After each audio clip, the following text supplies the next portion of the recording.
Welcome to the video Vort. The Jewish people cross the Red Sea and they sing a song of Shira to Hashem. This pasuk says, "Uveruach apecha ne'er mumayim." The Jewish people praise Hashem with the blast of your nostrils, as it were. Ne'er mumayim. The waters were ne'ermu. What does ne'ermu mean? The Jewish people are praising the fact that they were like an arema, like a pile. The waters piled up like frozen ice. So it was nes al pi nes, miracle upon miracle.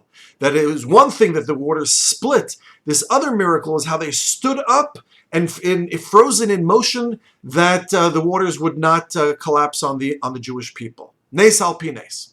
However, nes b'toch nes. However, Onkelos has a different view. Ne'er mumayim comes from the word arma, which means clever, wise, smart.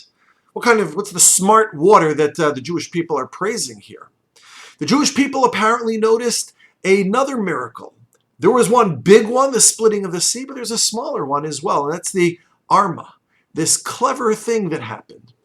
Says Rabbi Schwab, the cleverness here is that when the waters began to split, it was caused by a ruach kadim, by a wind on the eastern bank, on the eastern shores of the Red Sea.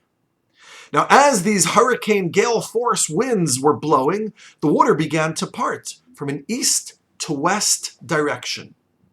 So when Klal Yisrael are crossing the Red Sea, they're crossing west to east. Keeping a map of the Red Sea in Egypt and the Sinai in our heads, the Jewish people would be crossing from west to east. Paro, running after them, would be crossing west to east.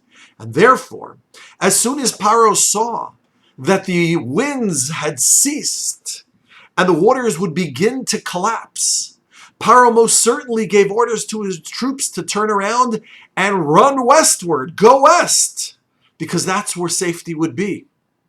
However, the Torah tells us that when Hashem caused the waters to collapse, the Mitzrayim were running away. Nasu likrasam.